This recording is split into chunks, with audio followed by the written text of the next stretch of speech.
A kú dédé ìwòyí o, ìròyìn lérèfé ni mo mú wá sétí ìgbọ́-yín. Ẹ jọ̀wọ́ ẹ wá nǹkan fìdílé láti tẹ́tí sí ìròyìn lérèfé tòní láti ẹnu ọmọ yín ìyáàfin Lydia Ọbọ́falẹ́yẹ. Nínú ọ̀rọ̀ ìròyìn tí Emmanuel Adé tí ó wà ní ìlú Àbújá gbé jáde síta, èyí tí ẹni tí ó lówó jùlọ ní gbogbo orílẹ̀-èdè àgbáláyé Elon Musk sọ ní ibi ìfọ̀rọ̀wánilẹ́nuwò tí ó ṣe fún un ni ó ti ṣàlàyé wípé ọwọ́ tí ẹ̀rọ àtọwọ́dá AI gbé nípa bí a ṣe ń lò ó láti fi pèsè ọjà àti ṣíṣe iṣẹ́ tí ọmọ ènìyàn yẹ kí ó máa ṣe lọ́pọ̀ yanturu ní ayé òde òní yóò jẹ́ kí ìwúlò owó dínkù ní nǹkan bí ọdún 10 years sí ìgbà tí a wà yìí. Ẹ̀kúnrẹ́rẹ́ ìròyìn eléyìí náà wà nínú ìwé ìròyìn This Day. Ilé-iṣẹ́ ti gáàsì àti páwà ní agbègbè Sahara ti ilẹ̀ adúláwọ̀ ASEAN ti sọ pàtàkì àti àǹfààní tó wà nínú jíjẹ́ alábàáṣiṣẹ́ papọ̀ ní gbogbo ìpele ohun ẹ̀ka káàkiri pẹ̀lú àwọn ẹni tí ó ní nǹkan, èyí tí yóò mú kí ìdàgbàsókè bá ilé-iṣẹ́ ohun tí wọ́n bá ń ṣe jáde síta fún àwọn ènìyàn láti lò àti ṣíṣe àtìlẹ́yìn fún ìdàgbàsókè ètò ọrọ̀ ajé. Ẹ̀kúnrẹ́rẹ́ ìròyìn eléyìí náà wà nínú ìwé ìròyìn Leadership.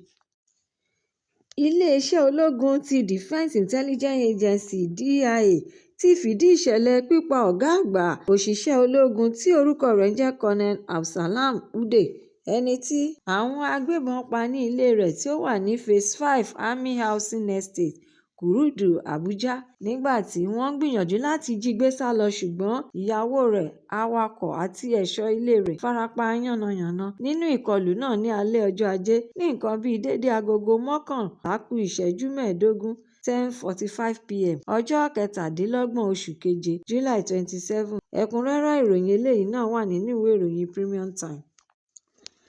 Ẹgbẹ́ òṣèlú African Democratic Congress (ADC) ti ké sí àjọ National Judicial Council (NJC) láti ṣe ìwádìí kí wọ́n sì tún fìyà jẹ adájọ́ Peter Lifu ti ilé-ẹjọ́ àpapọ̀ tó ga lórí ẹjọ́ tí ilé-ẹjọ́ kòtẹ́milọ́rùn gbé tì sẹ́gbẹ̀ẹ́ kan èyí tí ó kan àwọn ẹgbẹ́ òṣèlú ṣùgbọ́n tí adájọ́ Lifu dá lọ́nà tí kò bá òfin mu. Amòfin fún ẹgbẹ́ òṣèlú ADC àpapọ̀ Ọ̀jọ̀gbọ́n Osáyẹmẹ̀ Ọ̀ṣùnbọ̀ wá ṣàpèjúwe ìdájọ́ tí ilé-ẹjọ́ kòtẹ́milọ́rùn dá gẹ́gẹ́ bí ìṣẹ́gun fún ìjọba tiwantiwa tí yóò sì tún jẹ́ kí àwọn ọmọ ilẹ̀ Nàìjíríà túbọ̀ ní ìgbẹ́kẹ̀lé sí ètò ìdájọ́.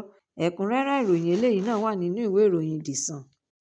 Olóyè kan nínú ẹgbẹ́ òṣèlú All Progressives Congress (APC) Ọ̀túnba Túnjí Ọ̀rẹ́dípẹ̀ ti gbé ẹ̀bùn ọkọ̀ tí ó lé ní 4 àti àwọn ohun èlò ìpolongo ètò ìdìbò mìíràn sílẹ̀ láti fi ṣe ìrànlọ́wọ́ fún olùdíje sí ipò gómìnà ti ìpínlẹ̀ Ògùn lábẹ́ ẹgbẹ́ òṣèlú APC, aṣòfin Ọlámilékan Adéọlá tí gbogbo ènìyàn mọ̀ sí Yayi, síwájú ètò ìdìbò gbogbogbò ti ọdún 2027.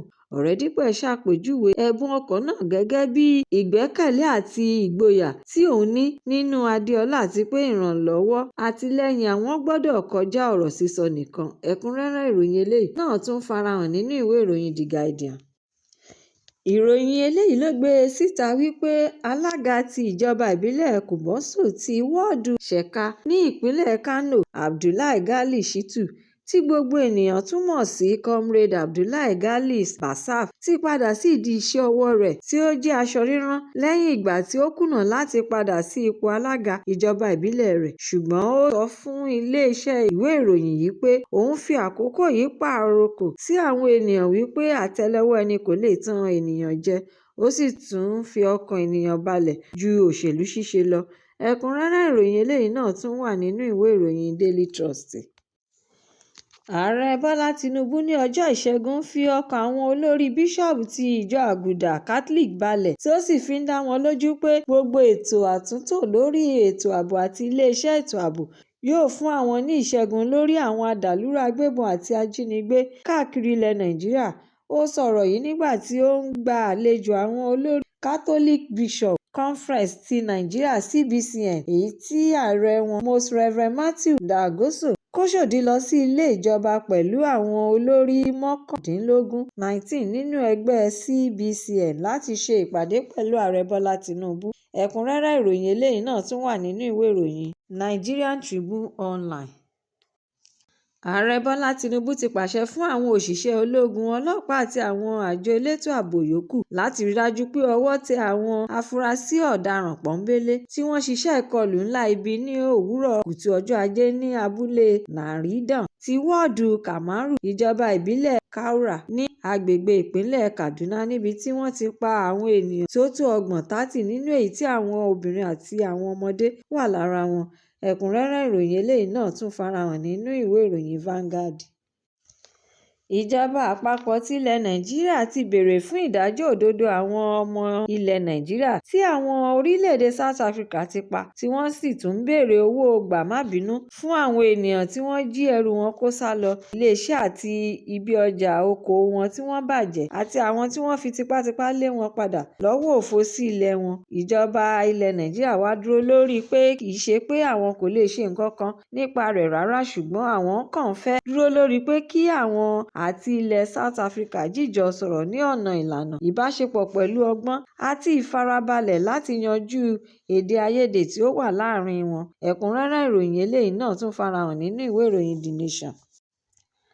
Àwọn ọmọ agbábọ́ọ̀lù ilẹ̀ Argentina méjì kan ti lọ gba òṣìṣẹ́ elétò ààbò aládàáni láti lọ máa ṣọ́ àwọn tí ó wà ní ilé wọn ní orílẹ̀-èdè UK lẹ́yìn ìgbà tí ẹgbẹ́ agbábọ́ọ̀lù Argentina ti gbo ewúro sí ojú orílẹ̀-èdè England ní àkókò tí ìdíje eré bọ́ọ̀lù 2026 FIFA World Cup tí ó ṣẹ̀ṣẹ̀ parí ń lọ lọ́wọ́.